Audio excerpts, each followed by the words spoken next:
a falecer, como é que fica assim, a questão do pagamento do YouTube? Para quem vai o dinheiro dos anúncios do YouTube, que a gente chama de AdSense, né, que é a ferramenta que repassa pagamentos para os YouTubers. O próprio Facebook também repassa pagamento para os produtores. Enfim, tem uma série de receitas digitais que estão atreladas ao CPF dele, eu imagino ao CNPJ dele. Como é que fica essa questão da distribuição da grana? Assim, como é que é essa briga? O cara morreu, e aí? Amanhã? Como é que a grana vai? Como é que é a coisa distribuída? O Whindersson Nunes é um cara que eu particularmente acho fantástico. Ele conseguiu, com as dificuldades dele, com essa questão da depressão, chamar uma audiência para uma questão que é real. Muitos desses artistas sofrem com depressão, muitos de nós da vida comum, que nós somos assim, então, figuras expostas, sofremos com isso. Então, ele trouxe essa questão para a discussão, já foi muito interessante. Eu penso que quando ele fez esse movimento de ir para o esporte, de escolher um esporte, foi para se fortalecer mentalmente, além de fisicamente, óbvio, né? Ele tem vários outros benefícios, mas eu acho que a parte mental ali para ele talvez seja mais importante. E com isso ele consegue ter visão. E ele já fez alguns movimentos, já deu algumas entrevistas dizendo que ele já planejou, que ele já pensou como que vão ficar o patrimônio dele, a divisão de patrimônio dele o dia que ele vier a falecer. Ele já deixou um testamento, isso foi o que saiu, né, mais uma vez nas mídias, porque o testamento ele é sigiloso, nós não temos como ter acesso a esse conteúdo antes da morte, mas ele divulgou que ele já deixou um testamento, porque ninguém sabe a hora que isso vai acontecer, ninguém sabe o dia que vai falecer, então ele já fez essa organização. Não sei se ele pensou na herança digital, não sei se ele pensou nas redes sociais dele, nas publicidades, no YouTube, não sei se ele já determinou alguém, porque ele poderia ter feito isso também, ele poderia ter instrumentalizado quem vai ficar responsável, quem vai administrar as redes sociais, quem vai receber o valor que ele gera ali naquela rede social, como que vão acessar, em que conta recebe. Quando você faz um planejamento sucessório, você tem que ter essa visão ampla de quais os bens que você tem, como que você chega nesses bens, porque não adianta, por exemplo, a mãe dele saber que ele tem uma rede social. Quem administra a rede social? Então, ele tem que planejar, ele tem que dizer, olha, vai ser dessa forma, fulano vai cuidar, pode dividir dessa forma. Isso é o que ele faz no planejamento. Não sei se ele pensou na herança digital.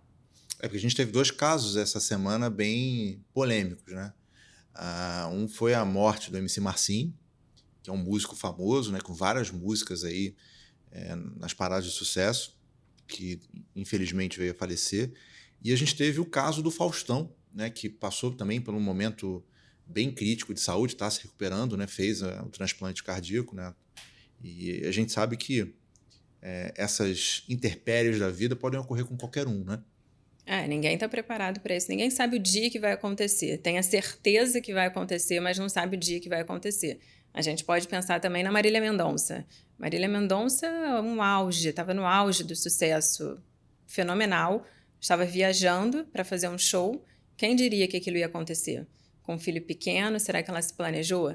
O Faustão, como ele ficou doente, ele teve ali um tempo para, ainda que fosse uma questão de urgência, ter feito algum planejamento. Não sei se o fez, mas ele teve ali alguma oportunidade. Agora, se a gente pensar nessas mortes que são mortes rápidas, né, mortes que ninguém estava esperando, se você não fez um planejamento antes, você perde a oportunidade. E aí a divisão vai ser feita de acordo com os herdeiros e patrimônio que tem ali naquele momento. Você não pode, por exemplo, beneficiar uma outra pessoa. O MC Marcinho, eu não sei se ele conseguiu fazer um planejamento. Ele ficou um tempo internado. Ele é um ícone aqui pra gente, pros cariocas. Quem não conhece o MC Marcinho, né? Todo mundo já dançou um MC Marcinho. No dia do falecimento dele, ele ainda teve a honra de ser homenageado no show do Alok, que foi no mesmo dia, então ele recebeu essa homenagem, mas a gente não consegue saber se ele fez um planejamento, que era o ideal que tivesse feito, né?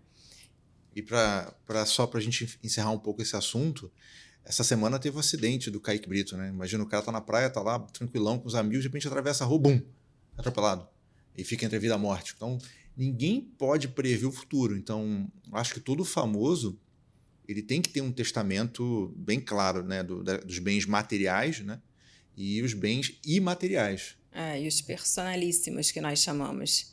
O que Que seria são isso? esses bens vinculados à imagem da pessoa e aquele direito, digamos, um direito mais íntimo. Porque quando a gente pensa, por exemplo, na conversa do WhatsApp, ali tem intimidades. E ali tem intimidades que envolvem não só a pessoa que a gente, né, vai fazer um planejamento, por exemplo, envolve terceiros. Eu posso ter uma conversa com você, tenho o que eu falo com você e o que você fala comigo. Concorda? Eu invadi ali ainda mais uma área. Então, esses direitos que envolvem sentimentos, que podem levar as pessoas a serem julgadas, também são direitos que devem ser considerados. E por serem personalíssimos, em regra, só o autor do direito pode falar sobre ele. Então, só eu posso falar quem vai acessar a minha conversa de WhatsApp. Só você pode falar quem vai acessar a sua conversa do WhatsApp. O Kaique Brito, ele está inconsciente. Hoje ele não consegue falar. Se ele quer que tenham acesso à conversa dele de WhatsApp, se ele quer que tenham acesso à conta dele de e-mail, mas só ele poderia falar. Já aconteceram alguns casos, já foram levados à justiça de pessoas querendo saber de conteúdos de redes sociais, de conteúdos pais, né, principalmente. E a justiça falando que não poderia dar essa decisão porque estaria ofendendo um direito personalíssimo.